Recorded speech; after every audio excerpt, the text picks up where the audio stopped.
Welcome to the Buckhorn Podcast. I am Martelle, and with me, no one's here. I am by myself.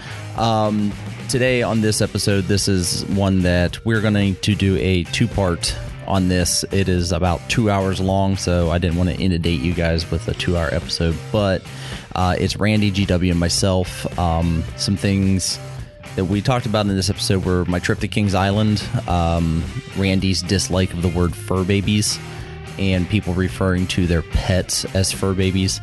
GW has issues with standing in line. I don't blame him. I wouldn't stand in line either. And then Randy gets into a huge story that is pretty funny about their trip to Louisville. If you get the opportunity with your Furbabies, put some socks on your dogs.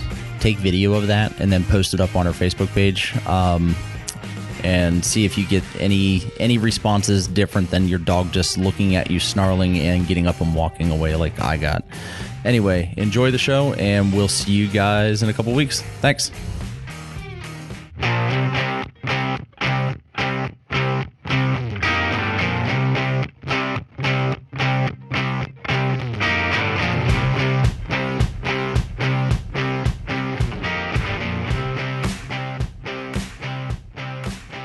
Can't do amusement parks. I'm not emotionally equipped for it. I'm not emotionally prepared to go ride a roller coaster. No, it's not the roller coaster. Thousands of other people. That's the part. I enjoy the roller coaster. It's the standing in line for 2 hours with like people whose pinnacle of their year is the fact that they were able to afford to spend $34 to go to Kings Island. Like, I don't want to be around those people. They waited for $20 a pop. If you're listening to this and you are those people, don't come around me. You're not even recording, are you? Yeah. Oh, yeah, of course you are. Sneaky Martelle with the sneaky fingers. That's right. Yeah, I don't even feel bad. That's exactly how I feel about it. Well, me and big crowds in general don't get along. I quit going to things I enjoy, like concerts, because of people. Oh, I can't stand crowds. Driving freeways that get me places efficiently because of people. But they don't get you there efficiently. That's the problem. No, yeah. They don't. Well, they don't anymore. People. They don't anymore. They used to, and it's just gone down. Well, I mean, downhill. We were driving home today, and this lady was waiting to turn left, had a pickup truck with a kayak in the bed. Nobody behind us. Goes to pull in her driveway, cuts in front of us where Beth has to she didn't lock at the brakes, but hit him pretty hard. And then she eases into her driveway because it's got a steep incline. Yeah. Why? Well, because why not? I can't stand people's arrogance and their egos. That I'm more important than you, and me getting my kayak into my driveway is more important than you guys. Well, but that relates back to what we started talking about a little bit before I think Martelle actually hit record, which is we've got an entire generation of people from the age of 12, 13 years old to their mid to late 20s who have been constantly reinforced their whole life that they are the center of the universe. It's not a conscious thing. I don't think that lady was like, yeah, screw those guys behind us. It just never crossed her mind that other human beings might be affected by her actions. Well, right, but it's all. I mean, she was middle-aged. She was older than I am. By far. Oh, that's just a bitch then. Yeah, that's what I'm saying. You're right. There are the way that things have shifted. And I was talking with an elderly resident of mine Friday about this. From like my generation on, it's just progressively gotten worse to where kids these days are told you're awesome. Kids these days are told you're doing, you're perfect. You're just as good. It's kind of like LeBron was told he's just as good as Jordan. Yeah, but he was better, actually. I'm not even going to start that. We ain't got the time. No, but it's that. You're just as good as everybody else. You're perfect. I was talking with some friends of ours. They were in from Pennsylvania this morning, and I got to see their new baby boy. And he's a cute kid. And one of our other friends hadn't seen Huck in a while and goes, man, your boy is adorable. And I said, we're really lucky because I told Beth when she got pregnant that I'm not going to pull any punches just because he's my kid. If this kid comes out ugly, I'm going to call it like I see it. Yeah. My biggest... You were his dad, so it was 50-50. And see, that was my fear. My fear was my wife is 5 foot even, and I was afraid he would come out short and then fat like me and just look, mini Gus Macker logo. Right. So I'm going to assume you were in the delivery room when Huck was born. That's a very good assumption. I was. It's a terrible life choice. I was there when my daughter was born too. It's awful. Right. It's awful. So when he came out, he was blue. Well, she had to do an emergency C-section after 23 and a half hours. He came out. Okay. So, yeah, but bluish. he was still blue. Yeah, he Eyes are looked kind of weird. like swollen shut, and just pulled him out, and he just looks like Basically. blue, Well, I like made- an alien. Yeah, and speaking Kinda of alien, gross because like I looking. said, she had a C-section. Yeah. And the doctor was like, hey, stand up. You know, of course, they have the curtain, and I'm sitting up by her head, and I'm telling her, like, you're doing great, and she's kind of on drugs. And my buddy, Otero, he told me, like, a few months before, he said, no matter what, if they put a curtain up, don't look over it. No. Don't look over. So they put the curtain up, and I remembered Otero. So I'm sitting down, I'm not seeing anything, and the doc goes, hey, Daddy, stand up and meet your son. I thought he was already born. No, I stood up and watched them pull this child out of my wife, and I was, and the whole, what was that, Predator? Oh, yeah. You know. Oh, no, alien. Alien. Alien where it busts out of the stomach. Aliens, or in Independence Day where that thing pops out of the alien's chest. So it was like I watched this creature get pulled out of my wife.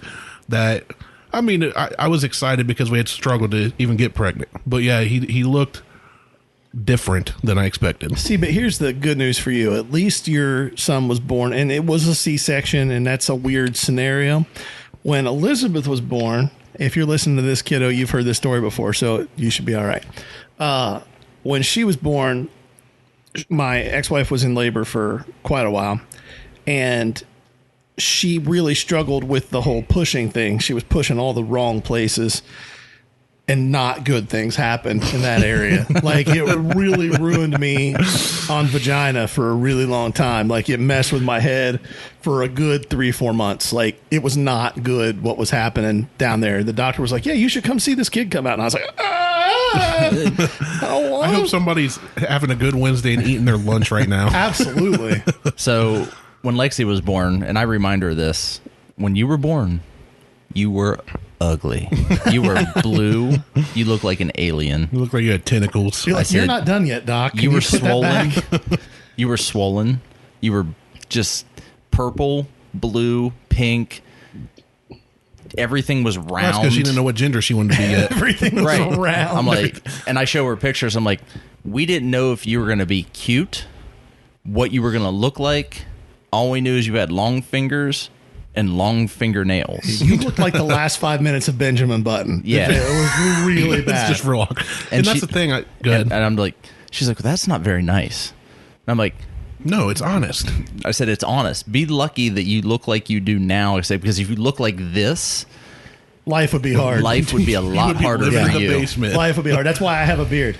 Right. Exactly. Yeah, it doesn't make me attractive, but it does make me less horrific. Less ugly. Yes, Yes. exactly. It takes less. It takes away. Absolutely. People Yeah. tell me to shave my beard off. They're like, I don't remember what your face looks like. And I just say, you're welcome. I'm doing this for y'all. It's for the better of mankind. Right. Correct. But that's my thing. We were having this discussion. They're like, your kid's so cute. And I was like, honestly, I think he's adorable. And I hope I'm not biased because when I see Facebook posts like, here's our new baby, and everybody's like, your kid's perfect, your kid's beautiful, your kid's, I get it. It's like an innocent life. And I would love my kid regardless of what it looked like. But I hate when you see this kid that comes out looking like literally like an orangutan. And everybody's like, that's the most beautiful baby I've ever seen. I'm like, are you looking at the ears? Because they're not even in the frame. Like, do you see this kid's You eyes look way like a too close Ferengi. together? Kid. A Ferengi? That's a Star Trek reference. Somebody listening to this will get that reference. Go ahead. We don't have a large... Martelle's shrugging. I don't know. We don't have a large fan base yet. I don't know if we guarantee you have... somebody listening to this knows what a Ferengi is. Somebody leave a message if you do. All right. Yeah, absolutely. Let us know you listen to the What's podcast. the over-under on that one? Looks like a Klingon. Klingon, I know. That's Okay, the, so picture a Klingon with ears about 8 inches out from its head. Is that the bartender? Yes, Is that the that's a one with the- Ferengi. okay. See, you know Big what the giant Ferengi forehead? is. Yes, and the ears Oh, are like okay. Just stick didn't know around. what he. I didn't know what I it was just called. know it was the bartender That's once you a Ferengi. described it. I just Yeah. know that when I see something like that, it's either from the Hunger Games or Star Wars or Star Trek. Wait, the Hunger Games? Yeah, that's weird too. They set people on It's fire or something. just people. Yeah, but weird people. Yeah, but not alien races. Yeah, but weird people. Okay. Which we're going to talk about later. All right, we're kind of talking about weird people now. Hey, weird people. Hey, all you weird people listening. Those of you with the large craniums or oversized earlobes. Or those of you who think the Earth is flat. You ever seen a picture of a gathering of a Flat Earth Society group? Oh, I watched the whole video. Did they all of it. lay down? They literally look like everything you picture in your mind of what people who have been made fun of and beat up their whole life You know what look they like. look like to me? They look like people that LARP. No, I just imagine it's people who are just walking around in white robes. You don't get it. That was an old school burn I haven't used in years. Old he school LARPed joke. before, more than once. I did LARP a couple of times. If you guys don't know what that is, that's live action role playing. That's the people that make. You get to take a stick and hit people with it. No, yes. That's where you spend your valuable time cutting out cardboard boxes to shape them like swords. No, I didn't do any of that. I literally took a broom, I cut the end off of it, I wrapped it in foam, and then hit people with it. Did you have an outfit you wore? No. Fireball. It's the wrong color, man. Wrong color. After a windscreen. It's the wrong color. It's black. Lightning bolt. You never wore any kind of a costume? No. I don't believe you. I don't care. How do you LARP without wearing a costume? You show up and hit people with a stick. That's just assault. Right. Right. Trying to make it sound cool because we're recording. I don't know that it was cool. I'm not going to go all like if I crazy. Hit people with a stick, I'm just going to hit people with a stick. But I did just show up and hit people with a stick. Yeah, that's just hitting people with a stick. Right. So flat earthers are LARPers is basically what we're saying. Well, flat earthers suck anyway. What do you think about Furbabies? Oh, here we go. Can you define Furbaby? So here's the thing. I texted Martelle midweek. Last week we kicked off a little segment called... Is it like a furry? Yeah, no. Back to the LARPing. Okay. Speaking of LARPing, no, we talk about what chaps our cheeks, and I texted Martelle midweek because I was in a discussion with some friends, and I said, dude, you know what sets me off more than anything else? And it's something stupid. Like, I should not care one iota. No, you shouldn't. At all. And I don't respond, but when I see somebody online on Facebook or even in person say something, call their pet of any type of fur baby, whether it's a cat, a dog, a chinchilla, I guess you would call like a lizard a fur baby. A parakeet? Yeah, a parakeet, a feather baby. It drives me nuts. And I saw this one. Baby. I saw this one that said somebody had no kids for whatever reason, whether they couldn't have them, didn't want them. My guess is they're extremely unattractive. But it was like a screenshot of them. It's like a meme. I don't know this person. Okay. But it was somebody that owned a pet. I'm presuming a dog, the way the conversation was going, and they said they celebrate Mother's Day. And I got to talking with some buddies about this, about the whole, I don't care that people have pets and love them. Like my German Shepherd growing up was my best friend. I loved that dog. And that's cool. But there's a big difference between pets and people. I don't go to a pet store and purchase a baby. Yeah, in the event of like you don't Armageddon, I can eat a pet. Right. I'm not going to eat a baby. I might. The other one. You notice I paused. I was like, wait, Armageddon? That's pretty much the worst it's going to get, maybe. I mean, Martelle's going out with flaming arrows like, no laws against this. Zombie apocalypse. It comes down to it. I might eat a baby. But my point is, in normal functioning society, if you want to call ours that, nobody gives birth to a pet, no human. There's a huge difference between having a child change my life in every function and, I have to go home and let my dog out because he's been in a cage for 12 hours. You know what I'm saying? Like, there's a huge disconnect and difference, a big, wide difference between owning a pet and having even one child. And when people say fur baby, and what really drives me nuts is when people treat their pets better than other people.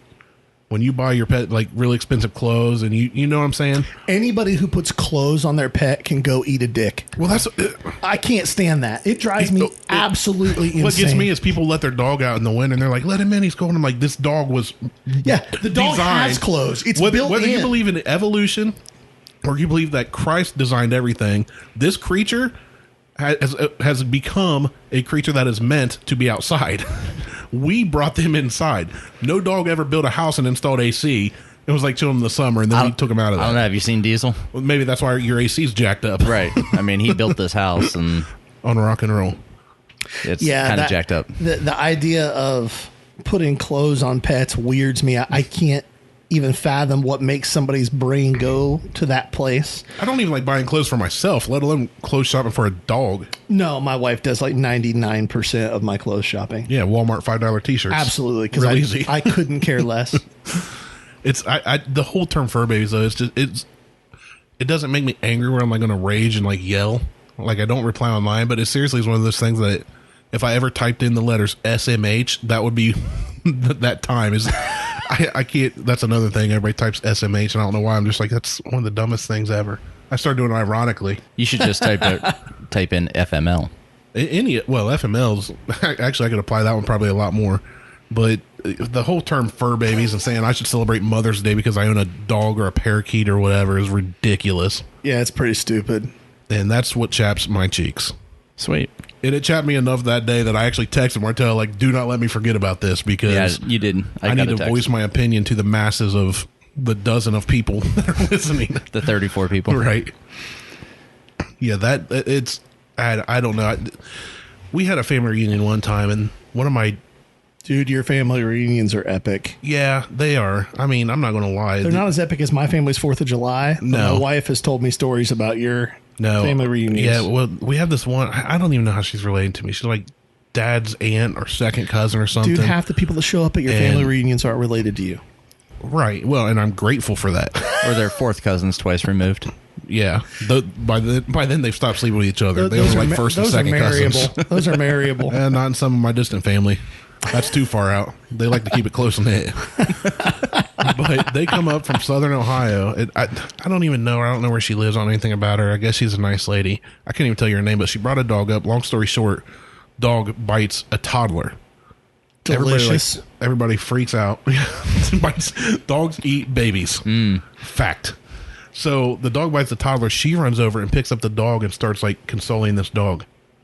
Like, the baby's sorry. He didn't know any better. He didn't mean to scare you. Talking to the dog who was wearing a sweater. No. Like a Maltese or some kind of little furry dog. No. It's okay. I'm sorry you got scared. I know you were just acting in self-defense. And I was like, are you? I was about to go Baxter that thing off a bridge. I was about to punt that thing out the door. Yeah.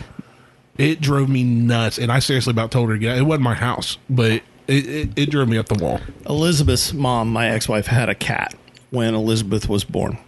Big mistake. Oh, no. Yes. I still notice I said had a cat. Elizabeth was probably, 10 weeks old, 12 weeks old. And I had changed her diaper. And she was laying there on the middle of the bed. The cat's diaper? No, the baby's diaper. Just checking. And I turned around. I'm putting the diaper into the little diaper genie thing. And those things suck, by the way. Yeah, no, they're not good. They're not good. They We're smell. not rich enough. Yeah, We just have a trash can. It works way better. Your trash can works way better. Yeah, the trash can in a bag just works better than a diaper genie. Yeah, diaper genie, not good. Good that it'd be poor. But Elizabeth's kind of doing her thing at the time, which is this little gurgling thing. And it's like, oh, and all of a sudden it goes to this. And I turn around and the cat had dive bombed onto her face to try to suffocate her. The cat lived about 6 more seconds because that's how long it took for it to fly across the room into a wall about 20 feet away as hard as I could throw it. Cats aren't people. They're not as valuable as people. The end. All right. Well, thanks for listening today. The end. That's all we had to say. Cats are not people. Also a fact. Yeah, no, that's it though. I'm done on my little rant there. Every time I see Furbaby, I seriously laugh. I have friends, family. They're like, "Oh, we have a pet, so we know what it's like to be a parent." And I'm like, You have no idea. I want to physically smack them to cause them some discomfort or pain. And it's not that I care that they value their pets. If I had a pet right now, I would take care of it. I don't believe in having a pet if you're not going to. But, and I don't mind that other people love their pets. But don't compare it to raising a kid. Don't compare it to having a kid. No. Even if you take it around in its own little carrier or whatever, it's still not like having a kid. No, and I'm going to make fun of you. I don't know. Hold on. Walking a dog in a stroller might be the same. Or on one of those chest carrier things. And a baby Bjorn. I'm sorry, what? Bjorn. Baby Bjorn. Nice. Yeah, it's basically a front pack for a kid. From the same country as Bjork. Oh, if you ever have Krista on, she'll talk about what chaps her cheeks, which is kid leashes. Oh, those are my favorite makes her too. Angrier than when she sees somebody on a kid leash. Which is funny because she babysat Huck once and took him for a walk and put him on the kid leash. She put him on the kid leash we gave her because she had our dog. And right, I was always that parent who was like, "How lazy do you have to be to put your kid on a leash?" It's so irresponsible. We had a kid, and I went, "Where's the freaking leash?" I was way less judgmental of parents after I had a kid. Absolutely, and I don't care what people say because my kid is one of those kids that he's a great kid, but he'll run wherever he wants, and it's not about whether you even turn your head for a split second. He'll disappear. So I went, you know what? I would much rather have somebody judge me for having my kid on the leash than them judge me for my kid falling in a gorilla pit or something. I was just super happy when you had kids because you were super judgmental of me as a father. And then you had kids. I'm and judgmental of you. Less. Period. I'm less judgmental of you as a father now. I am less judgmental of you how you did as a father, which the jury's still kind of out on that one. But yeah, hey, they both survived. They've graduated high school. They both made 18. I'll give you Let's that. Go. I never had to put my kids on a leash. Thank God. Yeah, we never put either. No, you never let them out of the cage. Well, no. Why would I? That's stupid. Leave them locked in. Don't take them anywhere. You don't need a leash. I leave them in the cage, and then I come home at lunch, and I let them out. I put them outside. I call them in. We put them back in the cage. I go back to work. That legitimately sounds like my childhood. I mean, why would I? My childhood in the summer. I put them on the runner out back. That's what I'm saying. On you the weekends, runner lines go across it goes back between the house and the shed. You got a good amount of land. Yeah. No, I don't let them run unless they really need to go, and then I put the collar on them so they can go to the fence boundary. The shot collar. I just picture Harley out there running with a shotgun. Yeah, you only get 3 acres out of the 5, sweetie. Too far. Did you learn your lesson? Didn't you hear the beeping before? Daddy loves you. Come back. Come on back. Yeah, I definitely. I mean, things change when you have a kid. I don't care what anybody says. They do. I didn't expect them to change as much as they did. Well, hell yeah, they change. You don't get to do as much anymore. That's true. I think I could do what I did before I had a kid because I didn't do a lot. But your wife would hate you so much. Not anymore. She already does. She hates me a good bit. It's just like I'm too tired to care. Like I stopped playing Xbox. We used to play every night until 1, 2 in the morning. We used to play till a lot. And they were like, GW's like, hey, things are going to change when your kid's born. And my cousin Jay, us 3 were on every night. To the point if we jumped on and like by 8 o'clock, everybody else went on, we're sending text like, dude, are you okay? And I was like, no, it's Xbox. He'll go to bed. I'll play Xbox. I've played twice in 4.5 years. That's and right. Neither time's with them because I turn it on and I'm sitting there, the game screen's loading. I'm like dozing off or I'm like, It'll get better. You'll get to play more. But I only play my PlayStation when a new game comes out that I want to play. If I had a PlayStation, I probably wouldn't play that much either. Well, that's fair. PlayStation's I'm just better than hoping Xbox. Randy jumps back in when the new Borderlands comes out. He told me Borderlands is coming out, and that game, I could go home today and play Borderlands all the way through. We did it. We did a camp one time. Yeah. And we took our Xbox. Him and I started from scratch and played all the way through the game and all the side games in a week. Jesus. I mean, we literally got up, went to breakfast, came back, played Xbox. All we had to do was play some music every night. We played music twice a day. A couple songs in the morning, like 10:30, and then 3-4 songs at night. So you were just indoor kids for a week. Yeah. We were like, we have no work to do. We have no responsibility outside of playing music. We got up and ate the free food and played Xbox, and that was our week. And it was honestly, I left there, I was like, we accomplished something. Yeah, absolutely. We did good. I need that for a job. Except I don't need to play music. Do you play anything? No. You should. I used to play trombone. The flout. I bet you did. Are you a flautist? No. I bet you're a great flautist with lips like those. Flautist. Yeah, I'm sure you are. What are we supposed to be talking about today? Whatever we feel like. It doesn't matter. Wedge salads on your TV. I just got back from Kings Island this weekend. I haven't been there in a while. How's that? I haven't been to Kings Island since 1993. Shut up. Seriously. You live in Ohio. I know. It's one of the top two amusement parks in the world. The east side of Ohio, which is further from Kings Island than Cedar Point. Okay, that's fair. So we usually went to Cedar Point. Yeah, we usually go to Kings Island instead of Cedar Point. The last time I went to Kings Island, it was owned by Paramount. Oh, yeah. It was probably that long since I've been there, too. You know when I'm going again? Probably 1993. Never again. When Paramount owns it again? Well, let me rephrase. The last time I went to an amusement park and enjoyed it was my summer between my junior and senior year of high school. The girl I was dating, her dad worked for Honda. Mm-hmm. And Honda rented out all of Cedar Point just for their employees. So there were only like 10,000 people there. And a normal day at Cedar Point, 70, 80,000 people, 90,000 people. Right, so you got to wait in line for like 2 hours. And you got to be around a lot of really sketchy human beings. And it makes you really uncomfortable. I'm going to go to a public pool. I'm going to get to that. Never. So we go and there's like no lines for anything. We're 10 minutes away. That was the last time I enjoyed a trip to an amusement park. Since then, I've taken my kids to Disney. No, never again. I've taken my kids to Universal. Worse. Nope, I'm out of the amusement park game. I'm not emotionally How do you feel about Chuck E. Cheese? Deal with it. At least you get pizza. Yeah, I was going to make a terrible joke. I'm going to let it go. Thank you. Go ahead. So let's not talk about how you like people watching at Chuck E. Cheese. Is that really people watching? Well, I mean, if you have a term for that. If you show up with like That was a joke about a man watching little kids. Yeah, Yeah, so I if know. you show up with like a badge and a clipboard, half a Chuck E. Cheese will empty out. If you show up with a badge, have a Chuck E. Cheese will empty out. You don't even need the clipboard. Full Chris Hansen mode. Show up in a van with a little window on the back and have a Chuck E. Cheese will empty out. Boo. Anyway, it was down Pedophilia at, jokes. All right, that's where we're at today. yeah, that's I didn't even make those jokes that time. I just played along. What happened at Kings Island, Martelle? so we're down there. It was on Friday. It was pretty empty. I mean, for the most part, they weren't super busy. I'm used to Disneyland. Like I've been to Disneyland probably 20 sometimes. You're in a the past. masochist, my man. That's 30 sometimes too many. Yeah, and I don't mind going to Disneyland. It doesn't bother me. Being in crowds necessarily doesn't bother me. Being around people bothers me. So figure that one out. But You don't like interacting with people. I don't. You don't mind passing through crowds of strangers. Right. I just You don't wanna like. deal I don't with want to people. talk to anybody. I don't want to say hi. I don't want to say excuse me. I don't want to say get the fuck out of my way. All the social niceties. Right. I don't want to push somebody. I don't want to have to shank them. I right. don't want to have to do anything. That's how I feel. Every time I'm in a big crowd of people, I feel like I'm on the edge of getting in a fight at all times. That's why we Usually, don't. yeah, because it's people are just it's self-absorbent and not paying attention to what the hell they're doing, And that angers me and makes me want to and fight. it makes me Exactly. want to just start slam dancing.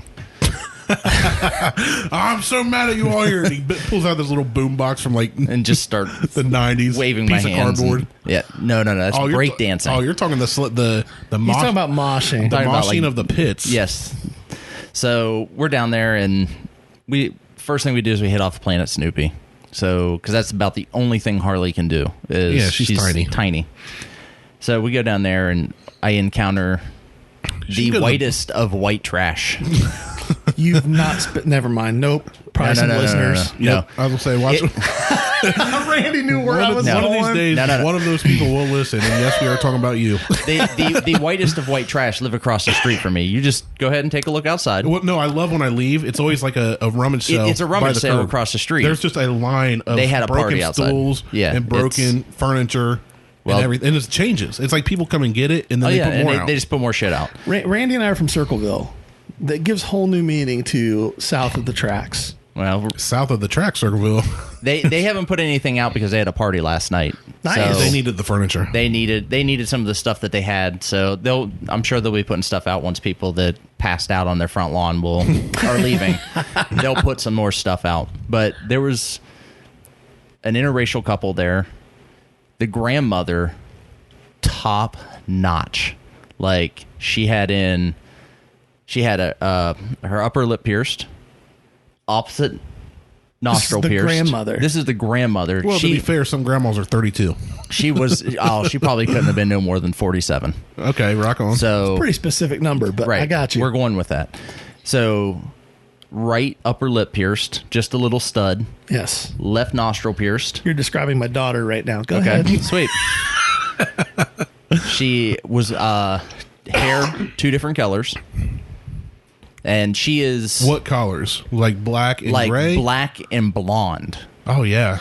Dyed that way. She was going for what looked like she had like partial dreads going on. Oh, you really And this are is a white describing woman. my yeah, daughter this is right getting now. real close. Okay, so partial Hair dreads colors going off, on. but pretty Yeah. close. Partial dreads. So Right. she had normal hair, and then she had like 1 or 2 10 maybe dreadlocks, and they 1 or were 2 10. and then those were like dyed black and blonde, like Right. they gradiented out. She had grills. Shut up. Serious. That's still a thing? Grills. Why dog. not? Why wouldn't it be? Because white trash. And she was chasing around 5 little kids. Oh, goodness. Now the parents are there too. you know, if she had 5 leashes, it wouldn't be a problem. Right. The parents are there too, and they're helping corral these 5 unruly little bastards that are running all over Planet Snoopy. They have names like that I'm just not even going to try to pronounce. But she's yelling, That's GW's daughter. nice. Absolutely love her. But you're describing her, that's her in 30 But years. she's not 47. No. No. Give it time. Almost 21. we follow everywhere that we went. We ended up running into this woman, and she's carrying a baby, but then she's got 4 other unruly little shits running around, trying to like keep them intact, while the mother's like over here doing this, and the father's yelling at the one kid. And I was like, can't you just leave? Can't just please leave? Was there malt liquor involved? God, I wish there would have been. It would have been so much better. Just like pull out a bottle. For you or for them? Both of us. Pull out 45 and let's go. Get juice. You know what? Oh, no. Get yourself a Mickey's. Give me some Zima and a Jolly Rancher. Let's party. You just described high school, man. So, and then there are other, like, they have like smoking sections down there. So like, you can smoke here, can't smoke here. Right. The smoking sections, white trash. Not one classy looking motherfucker. How many classy people do you know that still smoke cigarettes, though? Like, I know a lot of guys. In view of other people. Right. I do know some people that smoke, and I know some, honestly, a lot of them are like outdoorsy. Other people, Zero? Right. That's what I'm saying. Most smokers these days are either the trashiest of the trash, and they're smoking the Pall Malls and the Cools. Or you got the people still smoke Marlboros, and it's because they just grew up on a farm or in the country where everybody did, right. Grandpa did, and you know. I know there wasn't a farm boy down there. The only time I'm going to see classy people smoking anything, it's either going to be a cigar, and not a Black and Mild, not one you get at a gas station. A Black and Mild is not a cigar. Exactly, it's the malt liquor of cigars, or right? Or a pipe, or probably weed. I know some really, really intelligent individuals that might enjoy a little. Now, but as far as cigarettes, I only know a few people. My brother-in-law smoked cigarettes. He spent 10 years in the Marine Corps. It's kind of ingrained in his DNA, right. And he's quit a few times and he's fought, you know. But yeah, when you're talking people that go to amusement parks on a Friday and sit in the smokers' outdoor lounge, most of them aren't going to be. Oh no, none of these people were classy. They were not cute babies. We'll put it that way. You know what's worse and less classy than the white trash in the smoking area just destroying their lungs? Is the guy walking around with a bottle of Bud Light because you can in Kings Island? No, the guy walking around with his vape trying to look like a fucking dragon. Jesus. That drives me even crazier. I would rather watch somebody just hotbox a whole pack of cigarettes than watch some douchebag with his vape. I can't vaping is the new thing, and it's so cool. I got a question. It's a sport now. It's retarded. It's not a sport just because they compete. Cheerleading is not a sport and they compete. That's a fact. You're about to chat my cheeks. It's not a sport. Cheerleading's a sport. You're wrong. You're completely wrong. Hold on. Why? Why? Yep. It's not because they compete. It's because there's some athleticism that has to go into cheerleading. Okay, there's athleticism that has to go into gymnastics. Right. And dance. And gymnastics is a sport. Dance. Is dance a sport? Dance, I would consider gymnastics dance is more of an art depending on which one it is. See, I don't consider it gymnastics is a sport. Nothing that you're saying right now makes any sense. Unfortunately, soccer is a sport. If it can be, here's the differentiator in whether something is a sport or not. If there is an objective, not a subjective way that scores are tabulated. For gymnastics, there is an objective way. No, there's not. There's 3 people deciding what a score is, and their interpretation of it is what matters. It's their opinion. Now, if you take gymnastics and their goal is to do 4 backflips across the floor and at the end dunk a basketball, and they score points based on how many balls go through the hoops, sport. But on gymnastics, it's all about it's about the landing. Yeah, but there's still you can't bobble the landing. Then why do 3 people that are judging it see the exact same thing and give different scores? It's their fucking interpretation. It's not a sport. It's their interpretation on the on the floor performance or the bar performance, on how they perform and where but all 3 of those judges are looking at different aspects of the performance. But here's my point. They're not all looking at the same thing. There's 2 things that are bothering me about this conversation. The first one, that you know this much shit about gymnastics. It's because my sister was a cheerleader. Me sad on the inside. My daughter was a cheerleader. I didn't give a shit. Well, I love her, but fine. I didn't care. Back to how good of a daddy is. If you're talking about things that are sports, there has to be an objective way that a winner or a loser is determined, not a score. For example, there's no difference to me between figure skating and gymnastics. And it's a well-known fact that figure skating gives more points to people that are in their little circle than people that are not in their little circle. Fact. That's a fact. Bears eat beets. Here's my thing. You want to make cheerleading. You want to make cheerleading a sport. Here's my idea, and this would make it a sport because there would be an offense and a defense. Your squad has to go out and do a routine, right? While being tackled by the other squads. Well, tackling, I figure that's too much because you can't do anything if you're being tackled. Being shot by Nerf guns? Not Nerf guns, but the American guns. Gladiator tennis ball guns, the cannon. You get to unload on the other squad, try and do their thing while you're shooting them. And then they get judged on how well they did while getting pelted with tennis balls at 80 mile an hour. That makes it more of a sport. There's an offense and a defense. There's two teams acting against each other. Still not a sport. The problem is... I just want to shoot people with one of those tennis ball cannons. That's fair. I totally get that. I mean, we can build that in the backyard here. There's a difference between something taking athletic ability and skill and something being a sport. That I agree with. Lots of things that take athletic ability and skill. For example, you ever watch on like a Sunday afternoon, not during football season, or especially during football season on ESPN, they do all this weird shit like bowling, or which I would say is an activity that borders on sport, but it's an athletic competition. Occasionally they'll have like the lumberjack games. There is definitely athletic skill and strength that goes into being able to chop a log in half in like 30 3 swings. seconds. Yeah. However, it's not a sport. It's a competition. That's a competition. Curling is not a sport. There's an offense and defense. There's I don't give a flying shit. You and drink beer and you slide a rock across the ice. It's the greatest of sports, and you're wrong. Objective. It's my favorite winter sport to watch. I'm not going to lie. Word. At the Absolutely. Olympics, That is a competition as well. I can't stand most of the Olympic stuff. I really can't. I'm one of the few people, but I don't like it. But I watch curling every winter. I'm like, let's go. Well, and that's one of my favorite things when I get in this discussion. It's usually with some cheerleader. I was a youth pastor, and my favorite thing when I'd go do some big retreat where there's like 500 teenagers, somebody's walking around with a T-shirt that says, Franklin Heights football or Circleville wrestling. There's always a cheerleader, and I'd always see this one girl walk by one time, and I'm still friends to her this day, and then she's going through college and everything. Said Philo cheerleading, and all I said in passing, I wasn't even looking at her. I just went, Philo cheerleading sucks, like half under my breath, but loud enough so she could hear. And she's like, what? And I was like, oh, no, I'm sure you're good. It's just cheerleading's not even a sport. And she went off. So my teens all know that I just like picking on people. Yeah. And her whole thing is, it is too a sport. I said, what makes a sport? She goes, it's really hard. And I said, so is being an architect. Doesn't make them athletes. Doesn't make it a sport. Building ability is not a sport. And she's like, well, we have competition. I was like, oh, so you consider band a sport? Band's not a sport. They just walk around and play instruments. Well, no, they compete. Well, it takes a lot of athletic ability. I'm not saying it doesn't. There's just no, for me, it's the objective subjective thing. It's the offense defense thing. And a lot of people say when I debate what's a sport and what's not with people, again, I like playing devil's advocate and just seeing how far I can push it.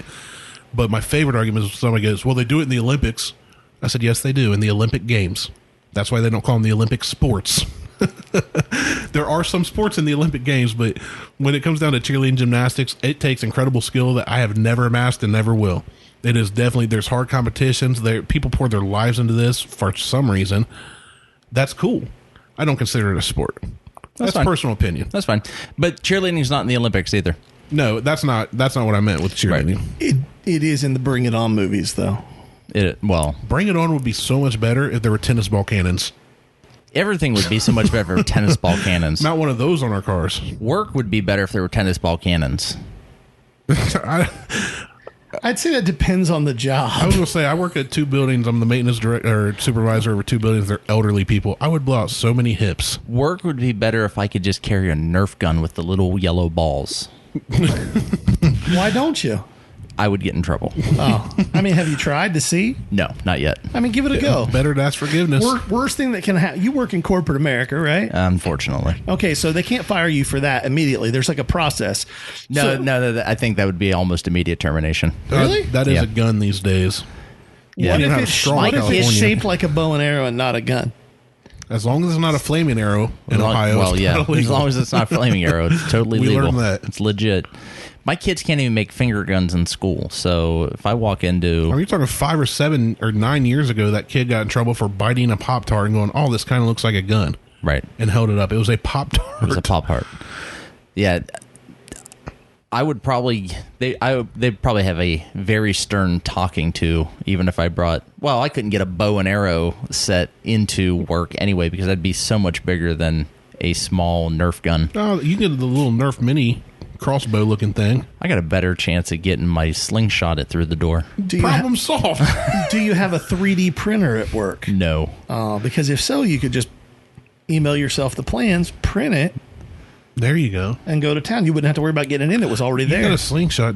I got a Perfect slingshot. Time. Take a slingshot and fling ice cubes at people's heads. They melt. The evidence is gone. It's like the old riddle. Yeah, the last time somebody flung an ice cube at my head, he got tackled into a wall. Oh, I forgot about that. Hosterman, you're not listening to this, Hosterman, but I'll still kick you in the He's teeth. not alive anymore. Is he? Yeah. I just haven't heard from him in like a decade. I assume. Oh, so you just assumed he's dead. Yeah. Yeah. I think that's when he stopped taking out with us. When you tackled him. Well, we treated him so bad that whole trip. Okay. We have to preface we got to kind of preface it, right? Yeah, that's fine. So, my cousin one time went for a business trip between Christmas and New Year's down to Louisville, Kentucky to meet with a business partner. And I said, hey, our plant shuts down that week. I'll go with you. That turned into a 4-man trip.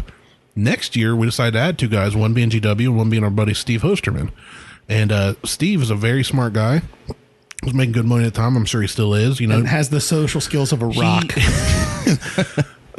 I'll give one example of the first day we were there. We went to the Hard Rock Cafe in Louisville. Place is empty. Bone dry. Because it's between Christmas and New Year's. Who goes to Louisville, Kentucky? You know, people in Louisville aren't going out. Do. So we go out there because at 4th Street, they still block off the road, card you there, and then you get to go into all the bars without being hassled. You know, the bowling alley, they got all kinds of stuff. It's like, let's go for dinner. We go to Hard Rock Cafe, sit down, and he's got one of those LED belt buckles that you can make say different things. Yeah, it's pretty exactly. douchey. Oh, God. He's pretty douchey. So He's that guy. The waitress walks up, and is like, "Hey guys, blah blah, I'm so and so. You know, what do you want to drink?" He's like, "Hey, what's your name?" And she was like, she said it again. He's like, "Okay." So he starts filling his belt, and we're all like, "I'll have a water. I'll have a Pepsi." You know. She comes back, and he's like, he stands up and pulls out this belt buckle and says, "Hey, got your name on my belt." And she looked at it, and then looked at him, and then looked at us, and we all just kind of like shrugged and started laughing. And he's still dead serious, like trying to pick her up. And she was like, "You spelled it wrong." That was the end of that conversation. This guy, so earlier in the day, we all decided we were going to go to the liquor store, right? And we needed to. This is when he.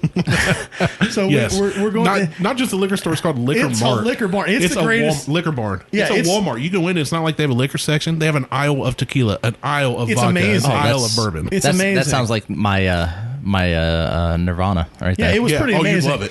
So we're going over there, and we decided it's silly to take extra vehicles. So I've got my Santa Fe at the time, and this Hyundai has been Santa Fe. 15 years ago, right? Like an 03 Hyundai Santa Fe. And 5 of us fit in it just fine, but there's 6 of us. Well, we didn't fit in it fine because we're large, but we made it work. right. Who sat in the cargo bay? It was Hosterman. Hosterman is LED belt because he buckle. had drove down. He was like, "Well, I'll just drive myself." I was like, "We were like, no, if you're going to go He with drove us, in you his got to brand ride. new Acura. Like you're whatever. not allowed. It's a We nice don't want car. you to come with us unless you sit in the back." So He climbed in the hatch. And he was older than half of us. oh yeah, he's just rattling around in there the whole way. So Going on the freeway and everything, just bouncing around the back of this old Santa Fe. this guy, we go out that night. So after the belt buckle situation, which was just awful, I almost felt bad for him at that point, but I held it in reserve because I thought no, he you're would do talking about more the- stupid oh. things. So we get I know where this is to going. this bar, and he decides he wants to go dance. And you know how girls at a club, when they don't want to be bothered, they circle up Yeah. and they're just dancing with themselves with their backs to everybody else? Bicyclist. Fuck him. Sorry, go ahead. Hosterman doesn't understand that social cue, right? And he's all dressed to the nines. He's got like a jacket on. He's got Button up. like he's looking like.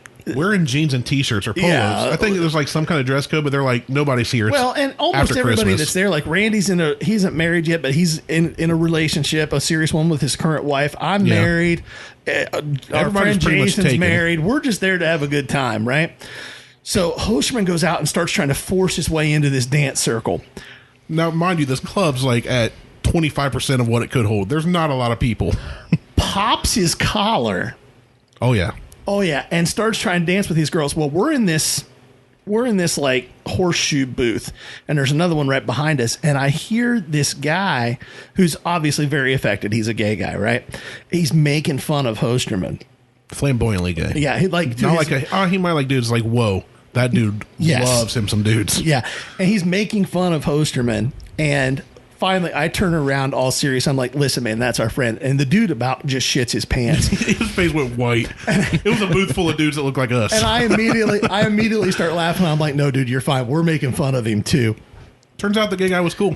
Yeah. I had fun hanging out with him that night. It was solid. That was the night I almost stepped on Midget Mac too. Was that the same night? It might have been. It was either that night or the night before.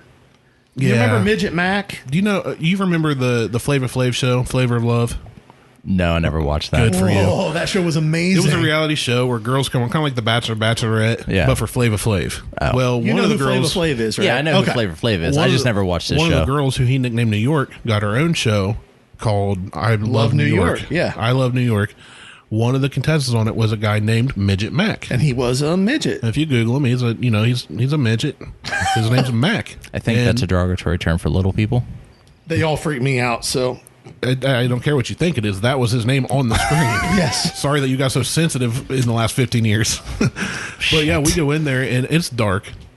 GW's an ogre. You know, he I was may the or may inspiration not behind have Shrek. been a little tipsy at the time. And yeah, he's already had he had half of a light beer, so he's already feeling a little buzz.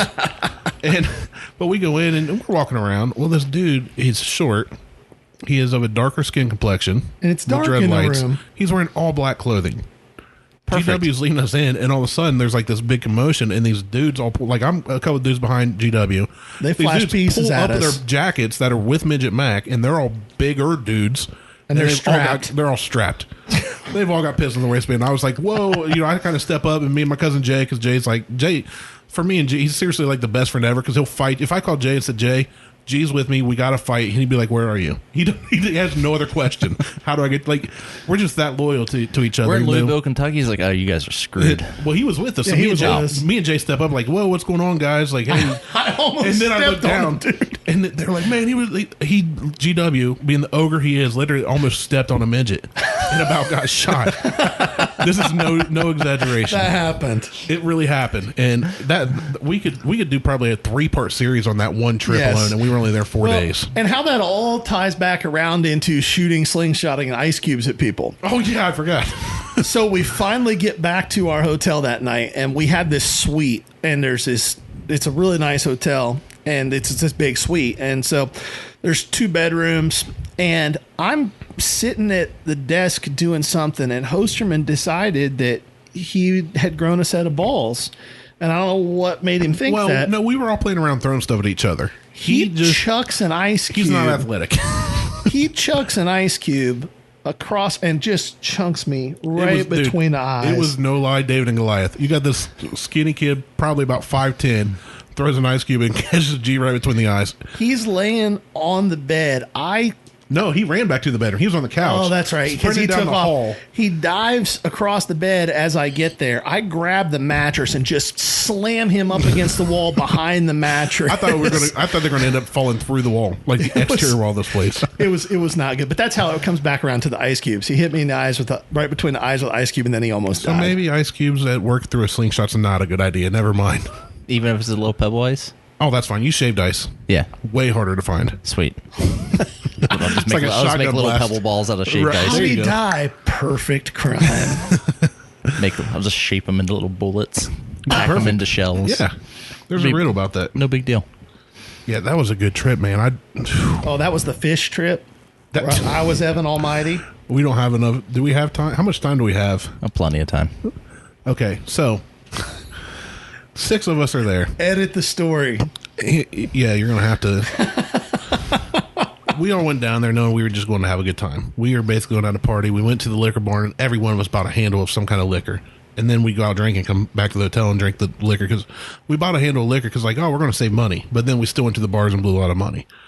So that first night we did all that. You're supposed to pre-drink before you go out to drink. What Yeah. is it when you drink all the time that you're awake? See, here's what happened. We got down there. We went to the liquor problem. barn. Exactly. There you go. We went to the liquor barn, did that. I think we did have 1 or 2 to pregame, and then went out all night, came back. Everybody went to bed. And that was after a the Saturday spearing. night. We got up the next day at like 10:30, 11. Everybody's getting up. We kind of get showered and get dressed. And this hotel has 2 towers on either side of 4th Street. It's called the Galt House. Yeah. And they have this walkway between them, but it's not just a walkway like to Nationwide. It is very wide. It's got a restaurant. It's got a full bar. It's got like a giant, like 12 by 12 bird cage that goes to the ceiling. Like, it's a nice little lounge area. It's got a grand piano in one corner. It's huge. This is in the walkway? Yeah. Like, to get from one to the other, it's this whole, like, it's a building in of itself across the street. Yeah, really nice hotel. If you're ever down there, I recommend it. Just don't stay in room 222. I don't even remember what room we were in. But, so we get up, it was like 10:30, 11. We're all like, I'm so hungry. We hadn't eaten since dinner the night before. We've been drinking all night. Everybody's kind of got a mild hangover going. And I was just like, well, they serve food at the bar down in the atrium. Brunch. And yeah, I was like, there's food, there's brunch. And they're like, what kind of food? I was like, I think they got like sandwiches. They got like all this breakfast stuff. And everybody kind of looked at each other. And I was like, we could also, get a drink. It's noon. They'll serve. Everybody kind of looks at each other and, all right, we're going to do this. So we got up, and we go down this bar, and the bar is really cool because the whole bar top is a fish tank. It's just something you don't see all the time.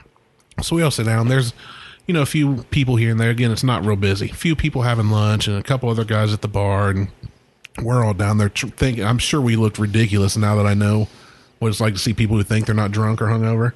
But I'm down there in like shorts and a t-shirt, and we tried to shower and clean up. We all line up on the bar, and we're sitting there for a while, and I'm sitting to G's left. I'm starting noticing something, and we ordered a drink. We got some food, and we keep talking, and finally I'm staring, and he's like, what are you doing? Why are you being so quiet? I said, I've been sitting here like 20 minutes, and every single fish in this bar, and this bar is like 20-something feet long probably. Every single fish is right in front of you. He looked down, and he went, what the hell? And I was like, what is going on? So he moves. It's like freaking him out. So he's starting to get like he wasn't hungover. I think he was still drunk. And then we started drinking again. So he moves. The longer we're there, the more GW moves, and the more time the fish follow him, no matter where he goes. So by this time, it's a game. We're like trying to figure it out. I start yelling at the fish out of the bar, and I was like, dude, you're Evan Almighty. He's like, leave me alone, fish. And the kicker is, instead of pretzels on the bar, they're serving goldfish crackers. Right. So we're sitting there, and finally he just loses it. Like, he got quiet for a minute, and he's just sitting there, and we're all talking about whatever, and there's some on the TV, and all of a sudden G just stands up. He's like, F you, fish, I'm gonna eat your effing babies. He grabs a handful of crackers, throws them in his mouth, and he's like, how do you like that, you effing fish? Leave me alone. And I'm like, buddy, you gotta calm down. He's like, what? They won't leave me alone. I'm like, they're goldfish in a tank. He's like, I don't care. I turn around, I was like, there's a family with kids right there, like 10 feet behind us at a table, and the mom is just like, her eyes are like as big as saucers. He's like, he's like, I don't care. I said, gee, they're kids. He was like, oh. He turns around to the drunken steward. He's like, sorry, kids.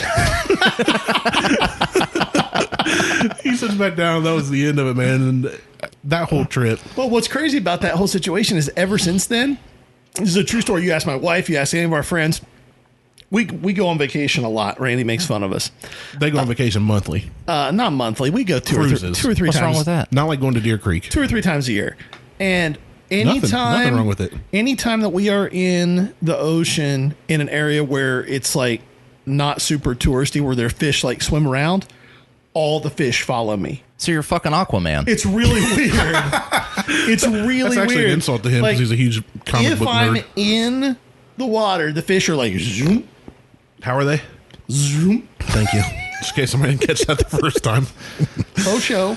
So you just need to start calling on dolphins and great whites, and I guess it's freaky. I don't like it. So if anybody ever gets stranded in the ocean, call GW. He's your Aquaman. There you go. Can't help you anywhere else. Literally, he cannot do a daggone thing for you. Correct. I can swim. I'm pretty good at it. Yeah, float. Well, I deep dive. Floating, swimming. Does that count? No? Okay. Oh, man. I have so many. Telling those stories brought back so many memories. Oh, that trip was awesome. So another midday drinking day we were there. It might have been the same day. Actually, I think it's when we left there. The first trip we went on, my cousin, who was down there for a business trip, him and his business partner said, hey, they've got a really nice... about Skeet, right? Yeah, Skeet. They were both named Eric, so I nicknamed the new Eric from Louisville that I didn't know. I just said, hey, your name's Skeet. And it just stuck. I called him Skeeter at first. He's like, I don't like that. I said, fine, it's Skeet. And he was like, whatever. So Skeet's like, we're like, hey, where's there a nice place to eat that's open? It's the middle of the winter. It's between Christmas and New Year's. He said, actually... Everybody closes down in the winter in Louisville. There's nothing to do. There's a rotating bar at top of the other tower from where we're staying. So we walk over and went up and we ate there. And of course, we go in. Well, first we called. Yeah, we're open. Well, there's a dress code.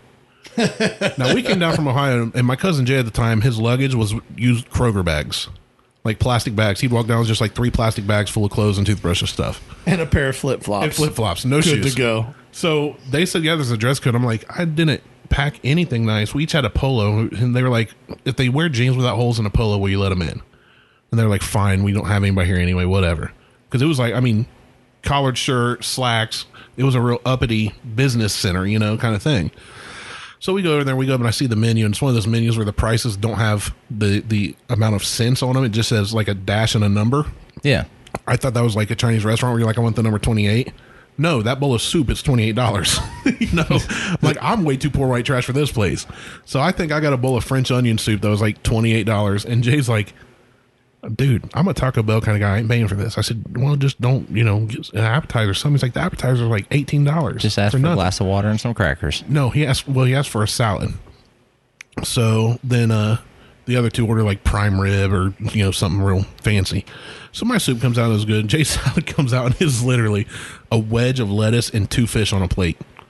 It looked like anchovies, but I mean, full fish, eyeballs, everything. And he just, delicious. You're talking about somebody that grew up from nothing, right? And he's looking at this plate. He don't know what to do. And he looks at me, and I was like, I shrug. I'm like, bro, I got soup. I went safe. I don't know what exactly is in my soup, but it says French onion soup.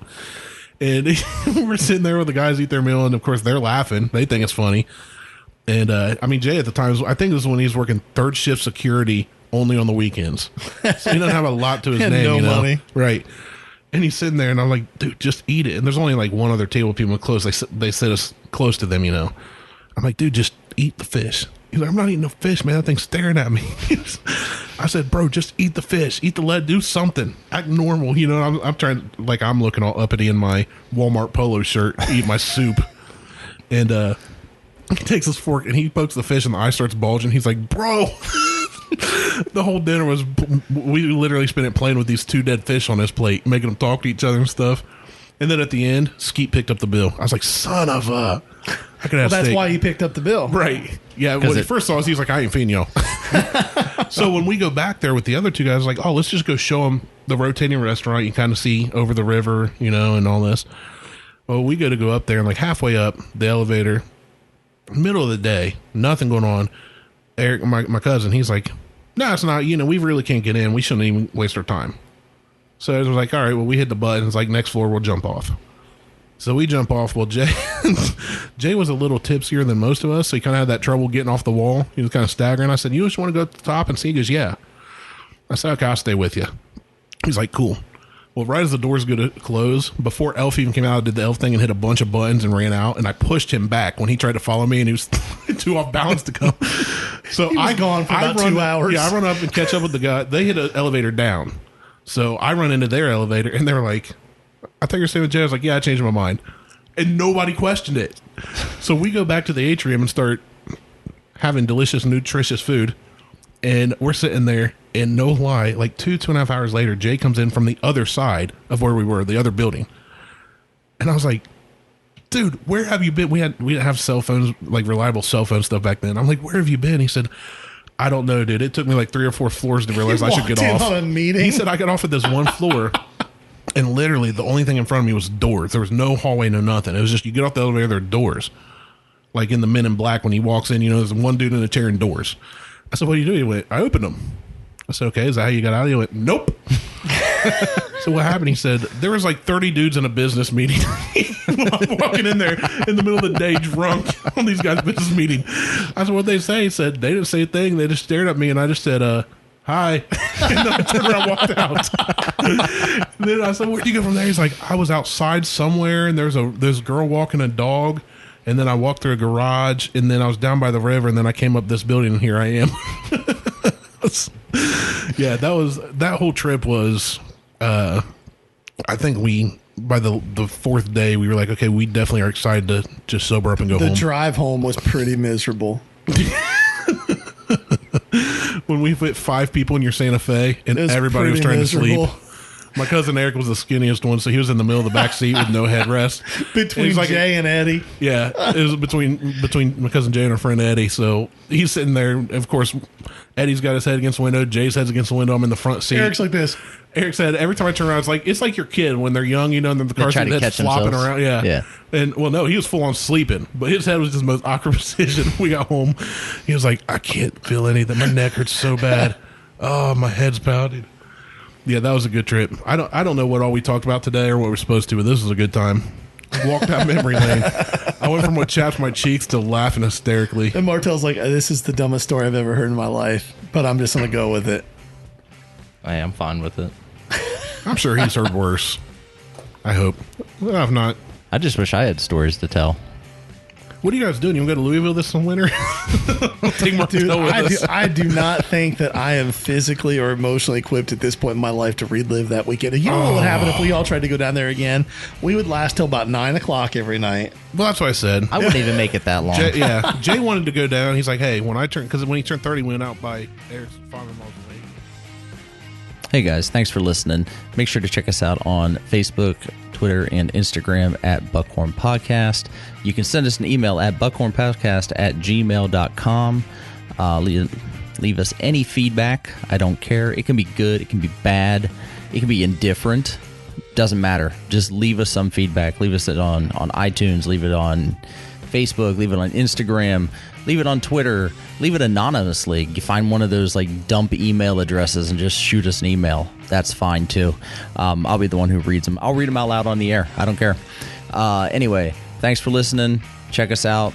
Stay tuned for part 2 next week. I think Randy says something about sleeping in a inflatable raft that turns into a rubber sleeping bag at some small tiny lake down near Jeffersonville. So look forward to that. Haven't gotten into that one yet. So it'll be interesting. Anyway, I will talk to you guys later. Randy will be back. We'll definitely record on another show. And see ya.